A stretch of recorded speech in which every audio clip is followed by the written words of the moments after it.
Bienvenue à l'Exponentialiste, une émission pour les personnes qui veulent aligner leur vie avec le plan divin et qui veulent réaliser leur destinée. Ici Luc Dumont, je suis heureux de t'accueillir à nouveau aujourd'hui. On va parler du thème suivant aujourd'hui. Le pire ennemi de la vision, c'est la vue. Et on va parler de vision et on va parler de ce qui nous empêche d'entrer dans ce que Dieu a prévu pour notre vie. Mais justement, dans cette pensée, j'aimerais t'offrir un nouveau masterclass qui s'appelle « 5 choses à savoir absolument sur la volonté de Dieu ». Tu peux accéder tout à fait gratuitement à ce masterclass en allant dans le lien qui apparaît au bas de l'écran en ce moment. Et en fait, on va découvrir dans ce masterclass comment les fondements de la parole de Dieu nous révèlent le plan de Dieu. Comment on fait pour comprendre et connaître la volonté de Dieu. 5 choses qu'il faut absolument que tu saches sur la volonté de Dieu. Alors aujourd'hui, on parle de cette fameuse phrase « Le pire ennemi de la vision, c'est la vue ». En fait, cette phrase, je l'ai entendue la première fois d'un pasteur qui s'appelle Myles Munroe, qui est décédé aujourd'hui.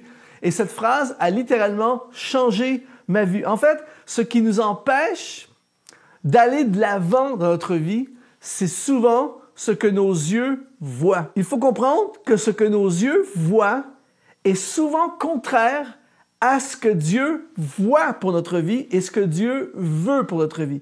Et beaucoup de gens fonctionnent en fonction de ce qu'ils voient. Ils se laissent freiner ou ils vivent littéralement selon la réalité que leurs yeux voient en ce moment. Mais j'aimerais t'annoncer aujourd'hui que le plan de Dieu est tellement au-delà de ce que tes yeux voient aujourd'hui.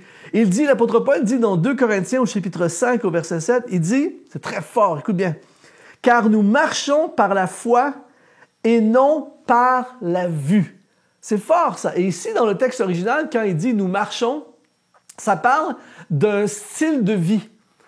Et ce qu'il est en train de dire, c'est pas on est en train de marcher, ce qu'il est en train de dire, c'est que notre style de vie, eh bien, c'est un style de vie qui implique la foi et qui n'est pas basé par la vue. Et ça, c'est complètement contraire à notre nature humaine. Notre nature, ce qui est naturel pour nous depuis notre naissance, c'est de ce qu'on voit.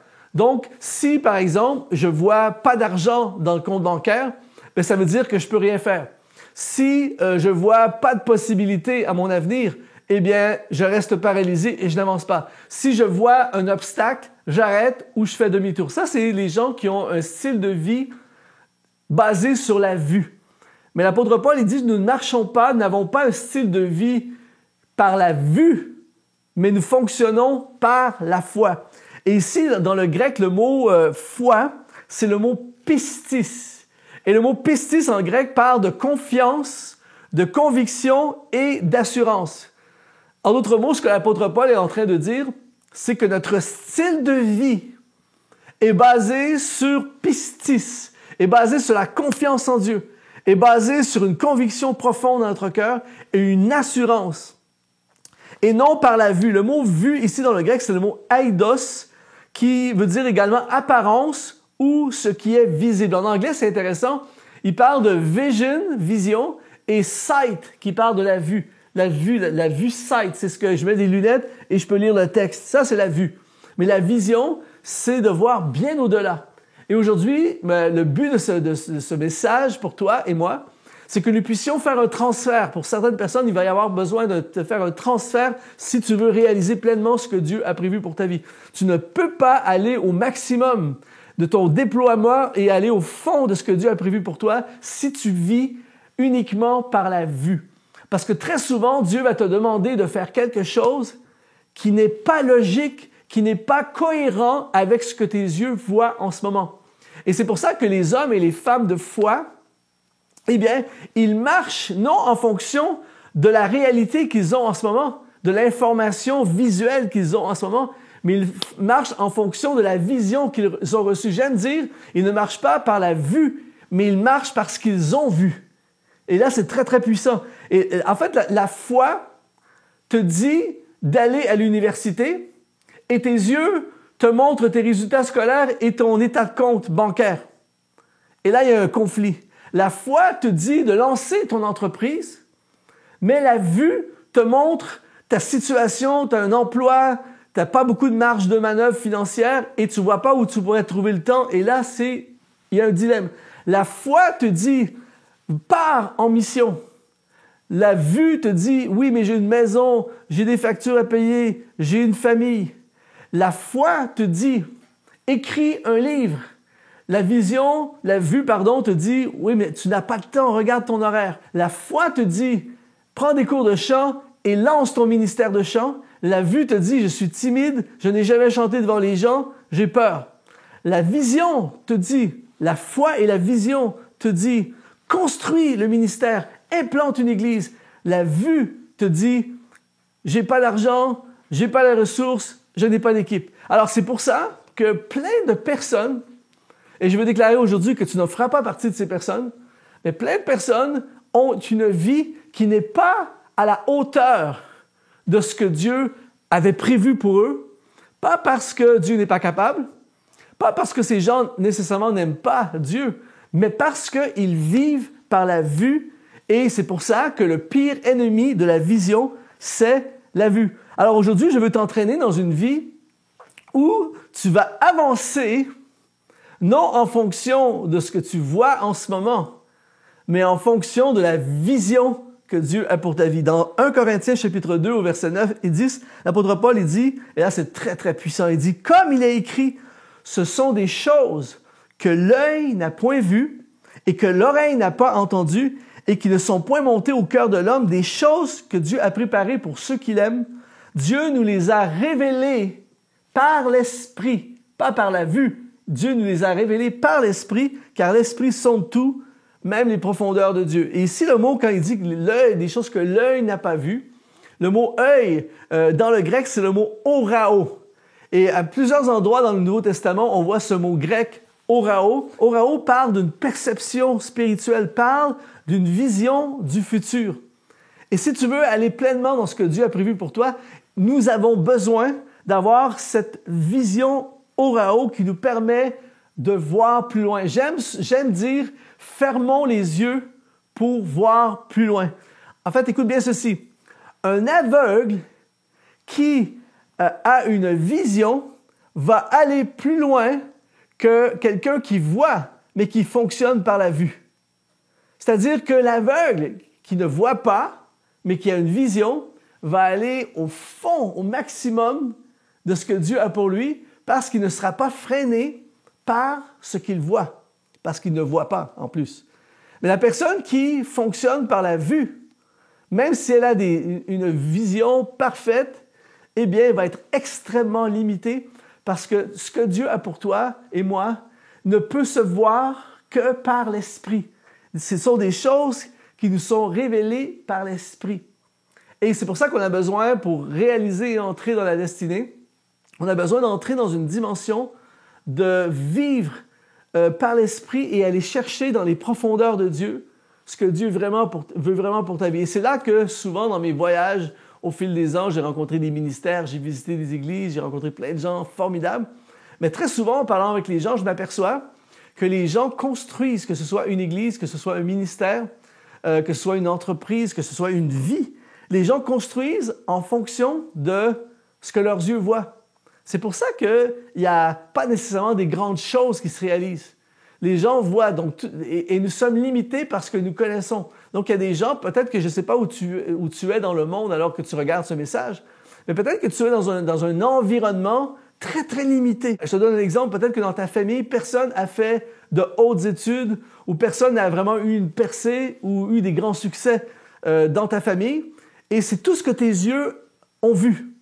Donc, le danger, c'est que ta vision pour ta vie soit basée sur cette réalité que tu vois. Et peut-être qu'à cause de ça, le plan de Dieu est freiné dans ta vie.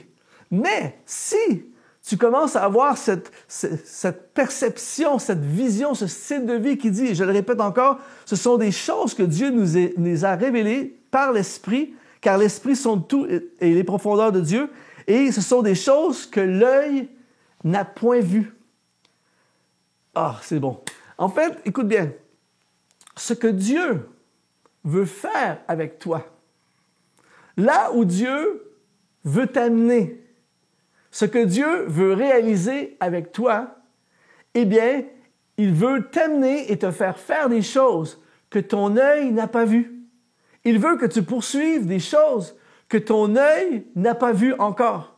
Mais comment puis-je poursuivre des choses que mon œil n'a pas vues, à moins d'avoir eu cette révélation par l'Esprit? Le Saint-Esprit qui plonge dans les profondeurs de Dieu, il va chercher dans le cœur de Dieu pour toi, pour ton avenir. Et c'est pour ça que tu vas voir des gens parfois qui arrivent d'un endroit où c'était très, très limité, pas de ressources, pas d'inspiration nécessairement, mais ces personnes ont vu quelque chose. Ils ont vu pas dans l'humain, mais dans le divin, par l'Esprit. Ils ont vu quelque chose que leur œil n'a pas vu. Et là, ça devient très, très puissant. Je donne un exemple. Il y a des leaders spirituels, des pasteurs, par exemple, qui n'ont jamais été dans un contexte de grande église, où il y a des milliers de personnes, ou ne se sont jamais vus, ont jamais été à des endroits où il y a des grandes foules. Mais, si ils se sont vus, ils ont eu cette révélation dans l'esprit que Dieu les appelait à être devant des grandes foules et à bâtir une grande église. C'est un exemple que je donne. Eh bien, même si la personne, son œil ne l'a pas vu, elle peut commencer à mettre en place des choses dans sa vie qui vont la pousser à faire des démarches, des actions, une préparation, une formation qui va amener cette personne à vivre des choses que son œil n'a pas vues et son oreille n'a jamais entendues. Et là, ça devient magnifique et c'est là que tu entres dans la destinée. J'aimerais te dire que ce que Dieu a pour toi est infiniment, Éphésiens 3:20, pour ceux qui croient, Dieu a infiniment au-delà de ce que nous avons vu et de ce que nous pensons. Dieu veut t'amener beaucoup plus loin. Alors aujourd'hui, je prie que tu puisses avoir une nouvelle vision, c'est-à-dire une vision orao.